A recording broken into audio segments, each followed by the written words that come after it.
anyone can just start listening to that thing that makes them feel good and just trust that with a little bit of detachment and a little bit of consistency, they can do it. They can continue to feel that good feeling. Welcome, yogis, and hello. Thank you for tuning in to another episode of Dharma Talk.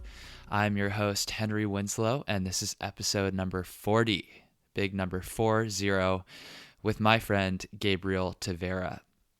This was a special conversation, special interview for me because Gabe and I have a personal history. Gabe was the person who really encouraged me to start teaching. He's the owner of the studio where I taught my first classes, and that really has a special place in my heart. And we did talk about that. But another reason why Gabe and I are kind of two peas in a pod is that we both came from an advertising background before we shed all of that to pursue yoga full time. And that's another topic that we go into pretty in depth in this conversation. Not so much specifically around the actual career of advertising or anything that comes with that, but more so about what's universal in that experience of listening to the voice inside you that's calling for something different and being willing to hear it even when it's scary. So I hope that you enjoy this conversation. In this episode, you're going to hear us talk about the lifelong path of self-correction through listening to the quiet voice inside. Gabe and I talk about how to get comfortable with fear and use it to catapult you forward. Gabe shares the 3-phase process inherent to facing and surpassing all inevitable conflicts in life. And then finally, he kind of talks about his vision for the future and what he's doing to give yoga away for free. So please stay tuned through these announcements, and we'll dive into this conversation with Gabriel Tavera. Yogis, I have a few workshops and events coming up in the New York City area that I hope that you can join me for. On January 26th, I'll be teaching a hips and twists workshop at 3 Jewels NYC. If you'd like to sign up, go to henrywins.com/events. If you'd like to dive deep into your yoga practice and yoga study, I have a couple of options for you coming up in the new year at Lighthouse Yoga School in Brooklyn, New York. In January, we are leading a 200-hour teacher training, and there are still a couple spots left if you'd like to sign up for that. In February, we are doing a shorter 4-day immersion. This is a great option if you aren't so interested in teaching, but you want to learn all the things that we learn in a teacher training, posture clinics, personal sadhana or spiritual practice, and obviously lots of asana class. Either of those two events you can sign up for at henrywins.com/events. And if you enter the code HenryWins on your application, you will save a significant amount of money off the tuition. So check it out and sign up if that's of interest. What's your purpose? What's your vision? What mark will you leave on this planet long after you're gone? I'm Henry Winslow, and you're listening to Dharma Talk, the only podcast where I interview inspirational yogis on how they're changing the world in their own unique ways. Whether you're still searching for your purpose or already walking the path, I hope these stories get you excited to live your Dharma. Hello, Dharma Talk community, and welcome back to another episode. Today, I'm very lucky to have my friend Gabe Tavera on the line. Gabe is a Mexican yogi, homegrown in Texas. Gabe put himself through the advertising program at UT, started his agency career at age 20, earned an MBA from UTSA at age 22, and was managing multi-million-dollar ad campaigns by age 23. When he found yoga at age 24, he immediately turned away from his business endeavors and material possessions. 6 years later, Gabe moved back to Austin, Texas with nothing to his name and went on to found Yoga East Austin in 2013. Ever since, he has been doing everything possible to help others help themselves unplug and follow their hearts. Gabe, thank you for joining me today. Happy to have you on here. How's it going? Pretty good, Henry. Thanks for having me. Yeah, my pleasure. Little background information for the listeners. Gabe was really the person who urged me to start teaching, so I owe him a lot of gratitude for that. I didn't feel that I was ready at the time, and when are you ever really ready or feel ready for the things that you ultimately feel are really supposed to happen? So Gabe, thank you for that. Thanks. I think like the whole teaching thing, I never wanted to be a teacher when I went to the teacher training, the first one that I went to, and I didn't think that it was going to be something that I was going to do. But then somehow, serendipitously, one person or another sort of encouraged me, pushed me to like do that first class, and then just sort of took off from there. Mm-hmm. So like, yeah, I know the feeling of like, you definitely never are ready. And yet but you I are. do, but yet you are, because if you love yoga, and if like the practice of yoga is something that's very like giving, to you, and it's something that you feel that continues to draw your attention, and you continue to go back to, and sort of like just put yourself in the place where you're like, this is a schedule, this is a life, this is sort of like an environment that allows me to just continue to do that, then you're already sort of like building, blocks for a lifetime of yoga. And if you have a lifetime of yoga in you and as many yoga blocks there, you want to, share that. You want to share that with people. Like, teaching what you know is like such a huge thing, and like self-awareness and growth, and part of the thing that like you're doing, Yeah. Well, speaking of giving and sharing, typically I like to ask this question with no context, but it's such a perfect segue and I don't want to miss it. Let me ask you this. What does the word Dharma mean to you, and what is your Dharma as you understand it today? Dharma, the way I've understood it from, my friends like yourself, and, listening to the other people talk about what their Dharma is, just basically what you were born to do, right? Like what your purpose is, what fuels you, and what you at the same time, gives as much to you as you give to it. Like it's the oneness of what and why you are here. Like the one thing that you can put yourself into the organic flow of like life, and then just allow it to just take you, and you go with it, and one day you wake up and you're like, yeah, this is the feeling that I've been nurturing, that I thought was me at the core, Yeah.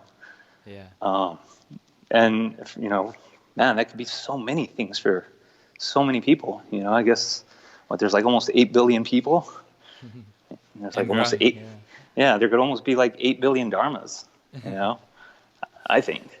It's like when we're all like stars and like gods in this like epic like, future, like it's going to be all of that, right? Right. And, something that you said a minute ago that I want to pick apart a little bit and maybe unpack is one day you wake up and you realize. And before we turned on the recording, Gabe and I were talking about kind of our own personal paths and how we've landed where we are. And it is one of those things where you don't really see the incremental steps if you're super close to it until you take a moment to reflect many years back, or, whatever the time frame is. You look back and you see just how much has changed.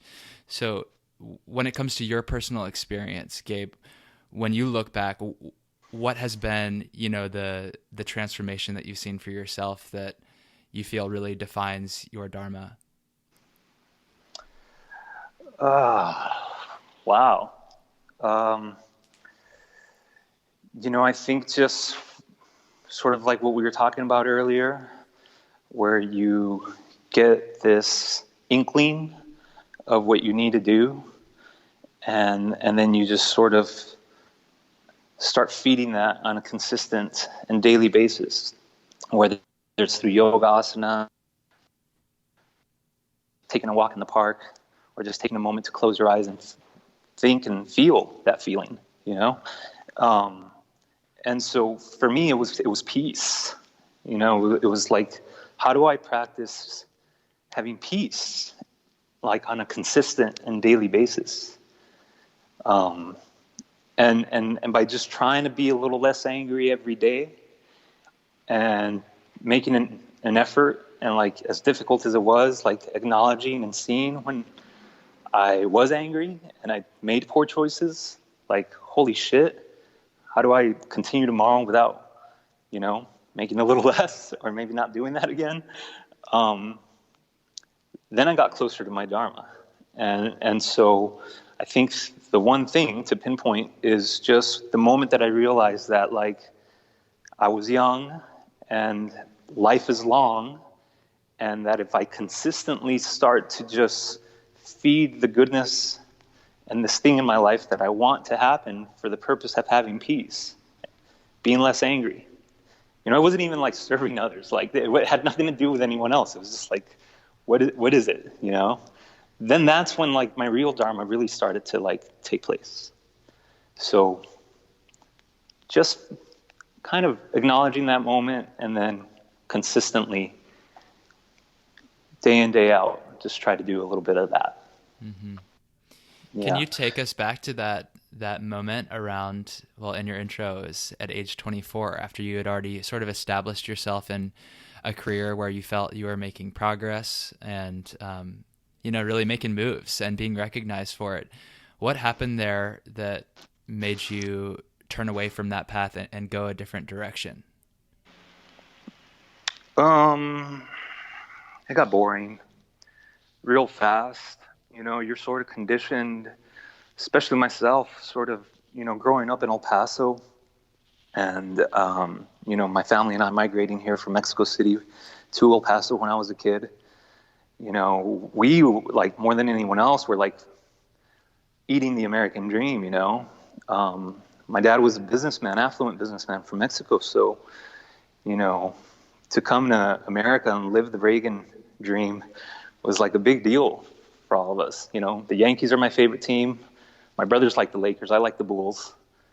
Cowboys. People ask me, like, why do you like these teams? You're not, you've never even been in New York. Well, it's because it was like America's teams. So, like, I putting myself through school and just sort of trying to, get scholarships and do the thing, and always working hard with the work ethic that my father put in me. It opened up a lot of doors really quickly for me. And so I think the early success and the track that you follow, if you do have early success, truths start to get exposed real quick. And then you have to make really strong choices. Like, if you have success at something that maybe isn't your Dharma, eventually you're going to realize that something's going to give, and it's going to take a piece out of you, whether it's physically or emotional or spiritually, whatever it is, you're going to feel that. And so I think the better I got at my job and the more rewards I was able to produce for myself, ironically enough, the more truth I realized that it wasn't what I wanted. It wasn't what made me happy. And so, like, I think that's why I said it. I sort of got bored, like it was like I had enough. And I think, like I told you earlier, like, enough for me, just to be clear, was when the therapist lady was like, you really got to stop smoking weed. You can't be coming to therapy if you're still smoking weed. And as a matter of fact, you should start taking these. And she tried to prescribe me pharmaceutical drugs. And I just remember thinking, like, wow, has it really come down to this? That there's a person out there that's qualified to be a doctor to say that this is something that I need. And there was always something inside of me that believed that there wasn't ever, like, there's a Sopranos episode that I saw a long time ago when I was a kid. If you looked at the early Sopranos episodes, they're really old. and so one of the characters, I think Christopher, he had, like, some sort of issues. It wasn't a chemical solution to a spiritual problem. And for some reason, in all of the violence and all of the shit, and the reason that I like the show and everybody else liked the show, that's something that stuck with me. And so like, I remember thinking that quote from that show, like, there isn't, like if there's something that irritates you and creates anger and madness and like something that you're not happy with, like there isn't a chemical solution for that. There might be. It could be very drastic, like I'm just speaking from my own experience. I believe that it wasn't that bad for me, and that I could start making better choices to sort of circumvent going down that path. And immediately coming out of that office, I think the next day I took my first yoga class. It was a Bikram hot yoga class. And I think the first maybe 4 or 5 classes, it was just kind of like at the end of the class, this is it, like this is it, like this is the happiness pill, Yeah. and yeah, and I'm very grateful, I'm very lucky that happened when that happened. Yeah, I mean that's a powerful wake up call, to have, like you said, to have someone who's got the certifiable authority to be telling you what to do, to make yourself feel better and feel happier and feel more satisfied. And their solution is one that doesn't sit well with you. And you just think, okay, well, then I got to take this back into my own hands. And what can I do? Take a hard look at my life and see what's not sitting right. What's really at the cause of this. Oh, dude. And just so you know, that happens like many times later, like fast forward in the future. Like I've had doctors make me sign papers where it's like, if you die, you can't blame it on us because they try to take an appendix out. And I'm just like, no, like, I'm fine. My appendix is fine. You're not taking that out. And I go home and I take a hard look at myself and I figure that out, So like that will sort of continue to repeat itself. That's the thing, that if you don't, and you're not on your best Dharma game for yourself, you're gonna continuously be tested. That's the thing. If you're really following your path, many times down the road, there's going to be many doctors that are going to try to throw drugs at you. In my case, Yeah, and then you just, I sound like a maniac, but it's just let me just say, listeners, we are not medical professionals, and legally, I should say, we are not qualified to give medical advice. But I can definitely relate to everything you're saying, Gabe. It's like the physical and emotional and all this stuff. Like, they're so much more connected than a lot of people give it credit for, and we can do a lot of work on self-diagnosis just by practicing yoga and doing other sorts of awareness practices. It doesn't have to be yoga. Yeah. Yeah, that's the bigger point. Yeah.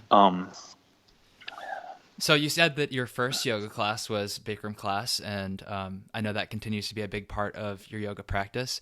But maybe you can tell us a little bit about how your practice has changed or evolved over time to catch up with all the things going on in your life, including opening a studio. There's been so many evolutions of what's happening in the personal life, the things that feed you, the things that you want to do, your personal relationships with people. Like everything's constantly on this like evolutionary sort of like line. And so I think with that, the yoga that I practice on a daily basis maybe becomes a little less daily and some other practices are introduced, but it's always all complementary. There's nothing that's ever better than the other. There's not one that one does more than the other. I mean, I can pinpoint and say I like this class or this practice more for this and I like this more for that. But essentially you start to look at it as a whole and as a hard, honest look as to where you are each day and what it is that you require for that day, maybe start there, and then from there, maybe you start to set weekly goals, and then maybe you start to set monthly goals, whether, like I said, they're in your life or they're in your yoga practice, and then you just listen, you listen and you sit back and you start to see what is it that my body, my mind is craving. And you're an excellent example of that. You've sort of like evolved. When I met you, you loved the hot stuff, and you loved it hot, and then, you started meeting people that maybe weren't into not as much hot yoga, and then things started to just take off, like everything feeds itself for the positivity of the self itself, what it is that you're doing. And if you spend less time figuring out or saying, this is what does it for me this day, or this does it for me this day, and you just sort of have a little faith that over a long period of time, things are going to self-correct, and you're going to do, and you're going to listen, and that intuition is going to go stronger into what it is that you need that day, then it just sort of starts to happen. And I think earlier when we were talking, I was telling you that we teach the hot class here, and a lot of people come in for the very first yoga classes like, look, this is the beginner's class. It was the beginner's class for me, so I teach other people that it can be the beginner's class for them. I could say the same thing about a lot of the teachers that teach here, such as yourself when you first started teaching, but it's kind of like, this is the hot class. Learn how to be still in this environment. I think one of the things that's powerful about the Bikram practice is that it's the environment in itself that sort of creates the dynamic benefit of the class. You have to look at yourself. You have to learn how to be efficient with your thoughts, your movements, your breath, and you have to do it in a heated room while someone's basically, telling you what to do incessantly for 90 minutes. Mm-hmm. So it's like, that's sort of like slap in the face yoga, no? That's sort of like, hey, wake up, sort of yoga. Learn to move your body. Here's some heat and here's some words to help you, guide you through that experience. And once you start to feel a little bit more comfortable with that experience, and maybe you start to think that you're pretty good at yoga, because, we all go through that. All of a sudden you're like, hey, look what I can do. I'm good at yoga. Then look at my standing head to knee pose. Yeah. Take a picture of it. Put it on the internet. Yeah. Then it's like, well, come check out some of these other classes, and they're all going to be different.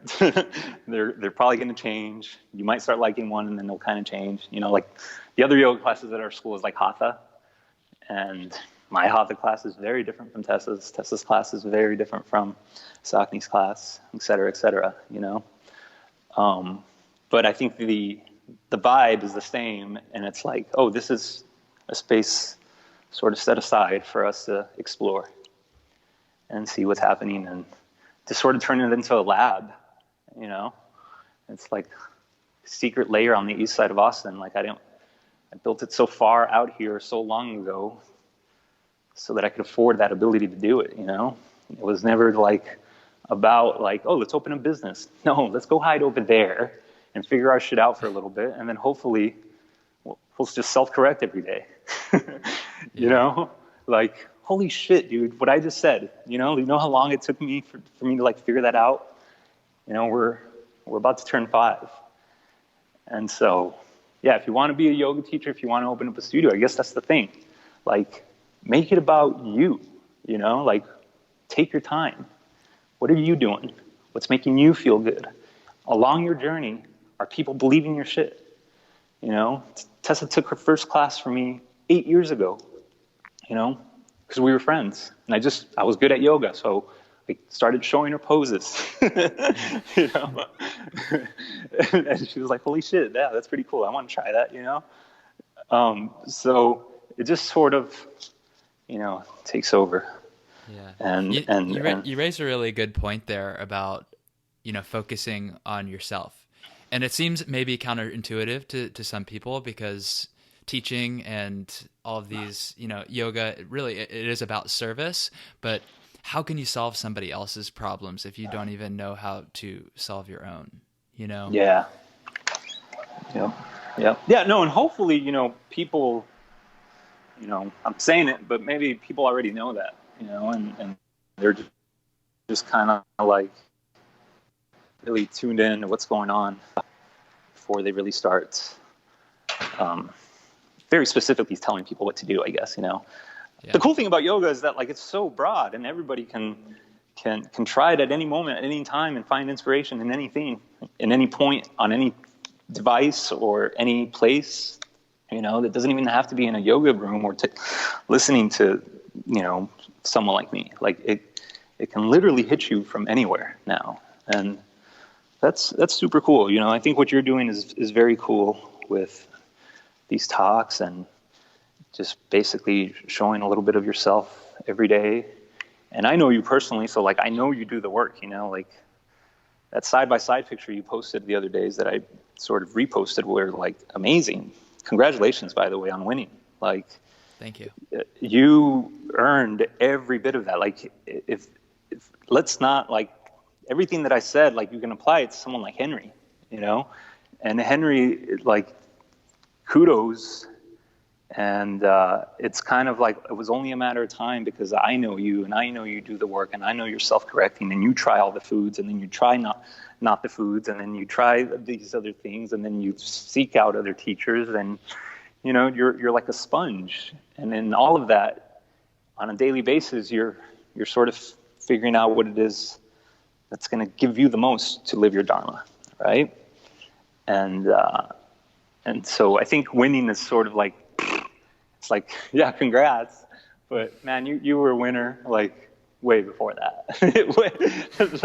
the whole, like, let's just take a pause to jump on stage and do some cool postures and just acknowledge that you're a winner is cool, but like the work, from when I've known you, like you said, you were a student and you were working and you were someone that was like, hey, I don't have this job, whatever. I love yoga. I knew you loved yoga. I do that. I see people that love yoga so much that I'm just like, hey, when are you going to quit your job and just start doing yoga all the time? That's my thing. That's my thing. I guess if it's like, what has it gone to? Yes, you do that because anyone can do it. That's the whole purpose of what I wanted to maybe share today is that, like, anyone can just start listening to that thing that makes them feel good and just trust that with a little bit of detachment and a little bit of consistency, they can do it. They can continue to feel that good feeling over and just let it consume their lives forever, Mm-hmm. I was lucky enough to be able to afford myself to be able to do that when I did. I sort of like had stuff. So it took me, 25 years to accumulate shit. And it took me 4 years to get rid of it, and that was kind of like a really sweet process. Like, you have stuff and it's just stuff. And when you start to just get rid of it and just maybe do this other thing that's been kind of clawing at you forever, sooner or later, that's going to be the prize. That's the work, that you're in it and you're enjoying it, Super cathartic to let go of all that extra junk too. Mm-hmm. You said that that's your work now, is to turn people on to the idea that they can do what makes them happy, what they actually want to be doing, whether their logical mind is willing to admit it or not. You see it first, and then you can help steer them in that direction. What would you say to someone who maybe is practicing yoga enough that they do have that new heightened awareness to kind of notice that maybe something in their life isn't really fitting into place, but they're still scared? What would you say to that person? Just don't let go of that feeling. Don't ever let the fear overcome that feeling. You're always going to be scared. The fear's always going to be there. Oh my God, I've been shitting my pants for the last 5 years wondering if, like, we're still going to be able to practice next week, Like, fear is something you just get comfortable with, Like, it's always there. Mm-hmm. But you just learn how to, like, kind of kick it next to it and be like, hey, what's up, fear?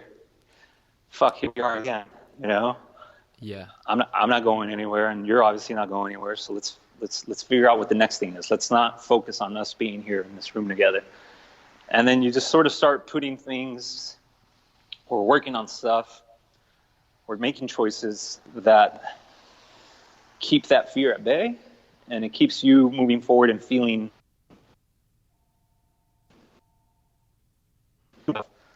like, this is doable. Whatever it is, whether it's teaching yoga, opening a business, following a new career path, getting the woman or man of your dreams, like anything. Like, it's whatever your energy and your mind and,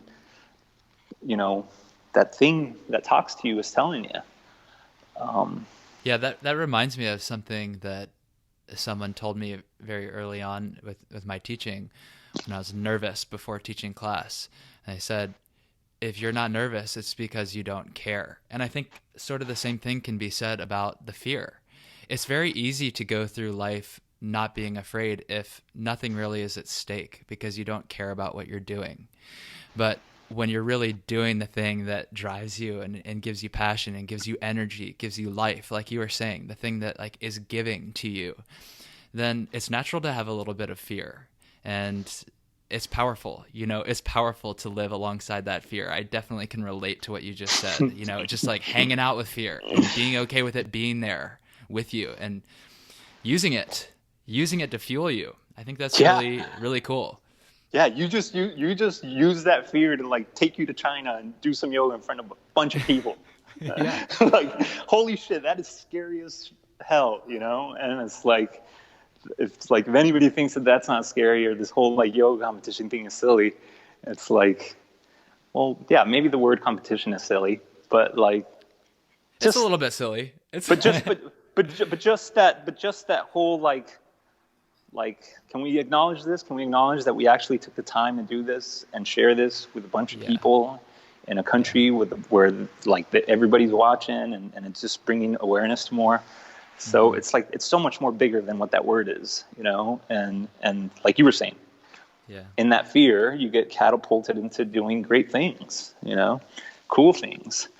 But yeah, just a little acknowledgement every day of kind of like, okay, what can I do to make me feel like I did a little bit more today and paid attention to the fear a little bit less. One of the things I did, I got a dog. Sacha, Sacha is like 10 years ago when I was like, okay, I'm going to teach this yoga thing. One of the choices that I made was like, I'm not going to lay in bed longer than I have to. And so when you get a Doberman puppy, all of a sudden you're like, fuck, I got to wake up, take the dog out. Otherwise she's going to, piss everywhere. So, it's like biological alarm clock.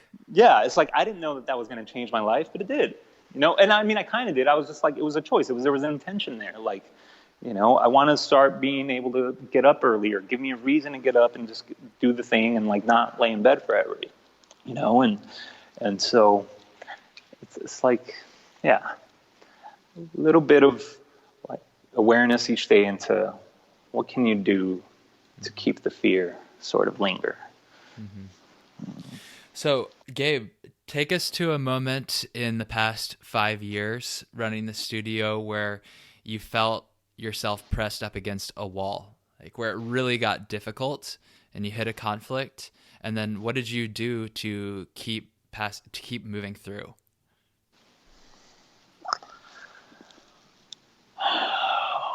Oh man, Henry, there's so many, there's like so many that it's so hard to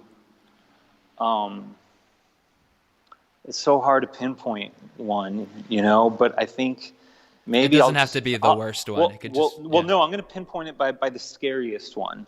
Okay. And the one where it was kind of like, fuck, like this might be the end of it, And that was before we even got opened.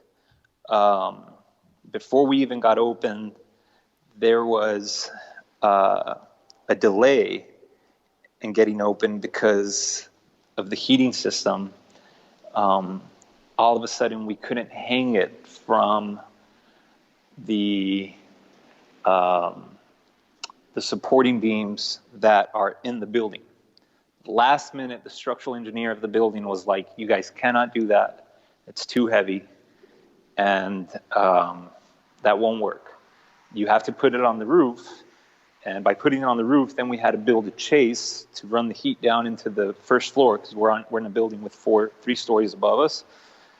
And to do the chase, that was going to cost like an extra, I don't know, bunch of money. And we had none. So Time's clicking. That just happened.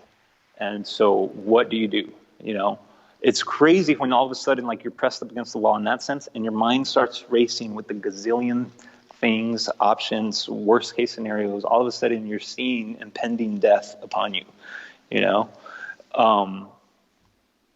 And, you know, in terms of pushing through, it's like with anything else, you just sort of process all those feelings that go through you, that are going to happen, that are going to come up, of doom, you know? And then all of a sudden it starts to shift into detachment.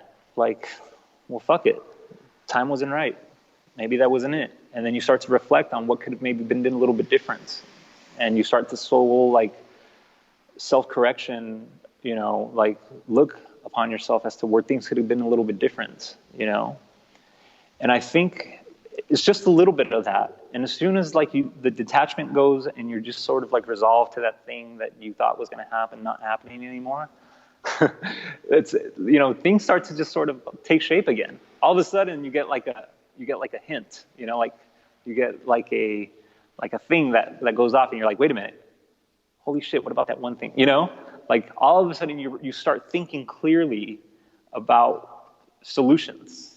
You start thinking clearly as to what can I do to make things work, you know?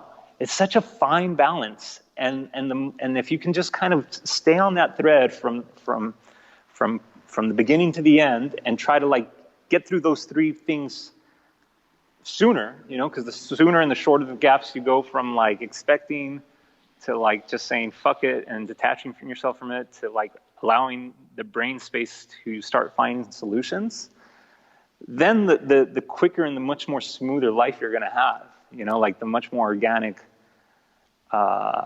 natural state of your existence is going to take place. Mm-hmm. And the decisions get easy, you know? So, you know, that's why I use that example from a long time ago, because that was probably the most fearful, that was the most difficult one to get through, the one that made me panic the most, the one that made me hang on to something the most, you know? Yeah. And that, because after that, it was just sort of like, well, everything can kind of get easier, you know? And everything just sort of like, okay, well, fuck it. Well, it also sort of sets the precedent. That's not going to happen. Yeah. You know, it's like, okay, yeah, I've already been through the worst fear here, and right, it worked out as soon as I just relaxed, as soon as I just surrendered into it. Yeah, yeah. No, and I mean, we've been so lucky, and we're so grateful. We have an amazing, you know, community of people.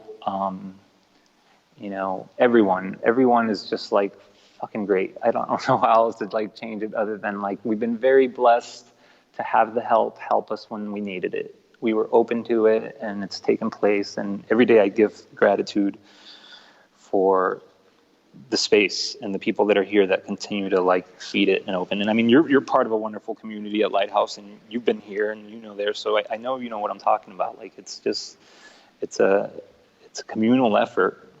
Yeah. And Yoga East Austin has got it.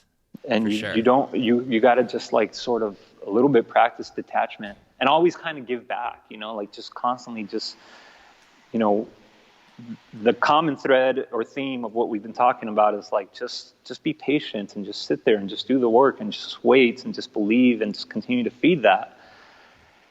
You know, it's made all the other decisions, like who's going to teach and at what times and how many people do we need to get here. You know, like,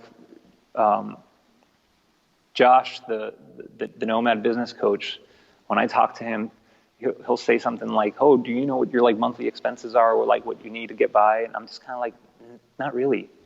You know, like, I'm doing the other thing, and that other thing sort of takes care of the other thing. It's not probably the best business practice, you know, and I've had to learn how to, like, be a little bit more aware of some of those numbers and use technology, because technology is, like, such a big thing now, you know, like, it's kind of like, unfortunately, the next stage of, like, awareness of life, you know, and so we're all going to be robo-humans eventually. So yeah, it's yeah, you know, it's like robo-humans and then stars and then gods, but it'll be like, to borrow from Josh's language and his kind of paradigm of teaching. Sounds like you're using the yoga brain. You're erring toward the yoga brain over the business brain. He says you have to balance both, but if you have, Yeah, I think if yeah. you've got No, to choose one, it's got to be the yoga brain. If you're doing a yoga business, well, that's the crux of it. at least if you're going to do it with like very little expectation in the beginning. Like be aware that your decisions are yoga brain oriented, and so you don't expect much in return. Like I expected to live. Right. I've lived in my studio, at times. I lived in it for a year. At some point. So it's like, yeah, just be aware. If you want to make yoga brain decisions, something else is gonna have to give. And You're gonna get yoga brain consequences. Yeah, exactly. You're gonna get yoga brain consequences, but eventually it yeah. gets a little bit easier. If the listeners are interested in more on that kind of topic, you can check out episode number 30. That was Josh Bureau's interview. Right. Yeah, but Gabe, tell me about what's coming up down the future. I know that you take trips down to Mexico with your studio, and have all sorts of amazing teachers come to your studio, guest teachers to teach workshops and even teacher training. So what's going on with you coming up? I could say a lot of cool shit like that, but I'll just tell you the thing that I kind of have a minor glimpse at, into the future. And it's just that this yoga thing, we all got to give it away at some point. We can't charge for it at some point. Like it's everywhere, somewhere at some point, we have to figure out a way to just make it free and make it accessible to everyone. And I'm on this idea that if you continue this conversation that we've been on and into the future, it's like we figured out how to pay the bills. We figured out how to get myself fed. We figure out how to get Tessa fed. We figure out how to get the people that clean the carpets fed. We figure out you know what I mean? Mm-hmm. And then once that happens, give the rest of it away.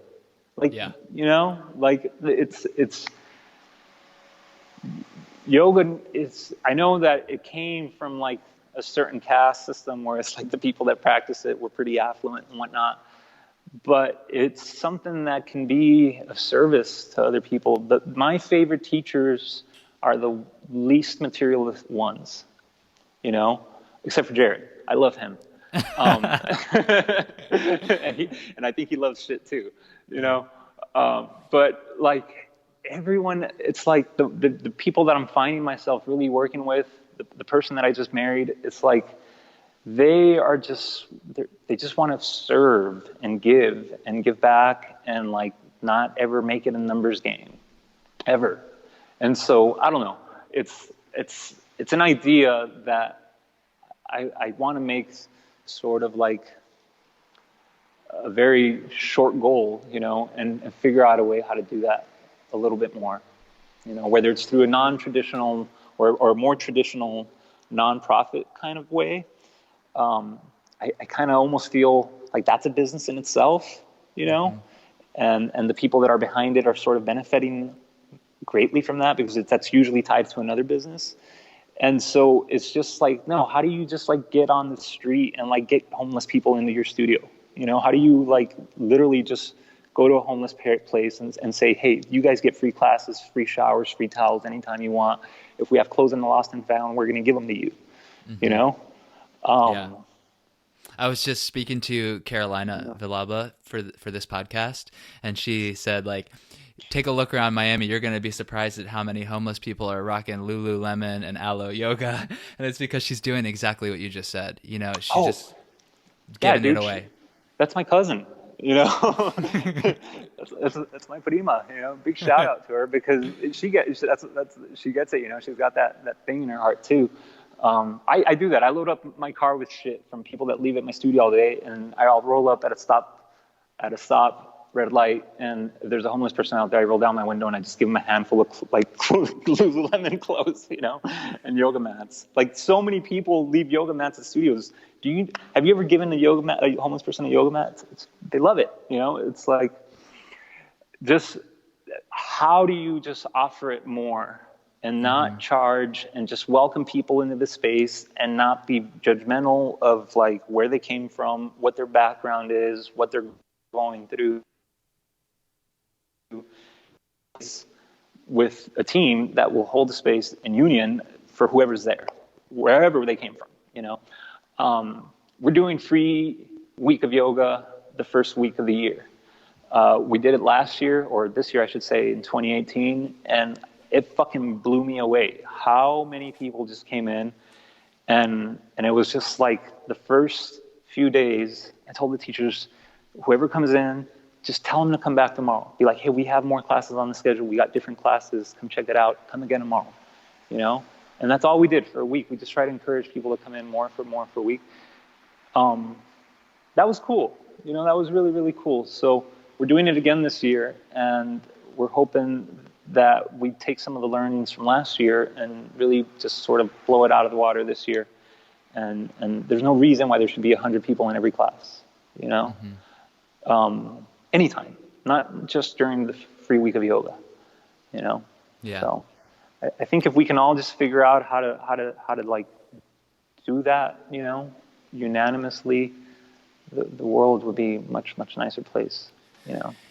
Yeah. You know, you said that like the way that society is moving is, you know, we're all merging with technology, basically. You know, we're all turning into cyborgs. It starts with the cell phone in your hand. That's an extension of your appendages. But Dharma Mitra says technology is a hand of God. And I believe that it doesn't necessarily need to be something that holds us down in the way that it so often can. It really can be a tool for powerful, altruistic change. So that's my belief about how we're eventually going to be able to hopefully scale yoga out to everyone. But what are you doing today, Gabe, to live that Dharma and make that change, be a part of that change? It's funny. I'm actually figuring out the technology so that I can get free yoga out there. That's something that we didn't do last year. You know, I like the brand stuff. I like the poster stuff. I like the more traditional mediums. But something we didn't do last year was use the internet enough to promote free yoga, you know? And so, you know, we've had a little bit of growth this year to be able to afford us to try to leverage technology this year to be able to kind of get it out there. So my Dharma today is that I'm actually, when I get off the phone with you, I'm going to go do a little bit of that, you know? Facebook ads. Nice. Nice. No, but that's like work. And I'm going to do that. And, you know, just continue to like, just keep that feeling in my heart of like, how can we get more people practicing, and how can we open up the doors in the space to get more people to do it, you know, and just kind of accept them without judgment for who they are. And dude, I'm here at the studio all day. Like when I'm in town, I love coming in here and just keeping the door open and, you know, being the yoga guy. So it's like whoever comes through the door, they're like, hey, they like, oh my God. It's like if somebody comes through the door, how much like effort did it take? Because anybody can get yoga anywhere, anytime now, you know, like, but the fact that like you put on your shoes, you saw when the business hours were, maybe you called, asked to see if they were there, got on the internet, looked up Google Maps, got in your car, came all the way over here and put yourself through that door. It's like, holy shit, I'm here for you. You know, how can I serve you? So, I dig that, dude. I dig that, you know, so much. That's my thing. And I'm so happy that you're doing it and that you're using technology like Dharma Talk to help sort of promote the same thing. And, you know, the yoga championship to be able to do the same thing. And I know you teach public classes, and everywhere you go, you're turning people on to yoga. So really proud of you, Hen. Like, that's super cool. Cause I remember you were collecting the corporate check, living the clean cut life. Although you're still very clean cut, which you should be, but you know what I mean. Yeah. Well, I appreciate that, and I appreciate everything you do too, Gabe. And since you have been listening to this show for a while, I know that you know it's coming, but I'll say the rules anyway for the benefit of those who may be just listening for the first time. So this is the prana round. I'm going to ask you 6 rapid fire questions, and you can answer in minimum 1 word, maximum 1 sentence. Okay, you ready to do it? Yeah, I think so. Just got your sip of water. Yeah. Could you tell? All right, here we go. In one word, why do you practice yoga? Peace. What is your favorite yoga pose and why?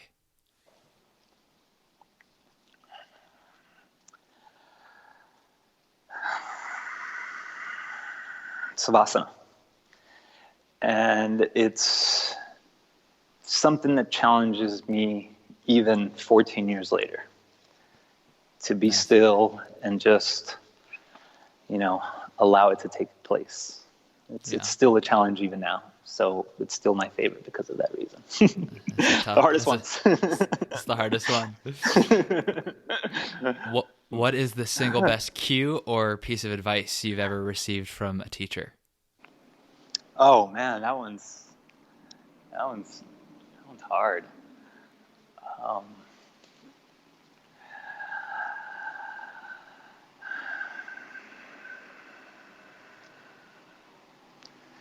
there's been so many, um, so many, but I still feel like Bikram, long time ago, very long time ago, he pretty much said, like, your stomach is something that you will always have to pay attention to.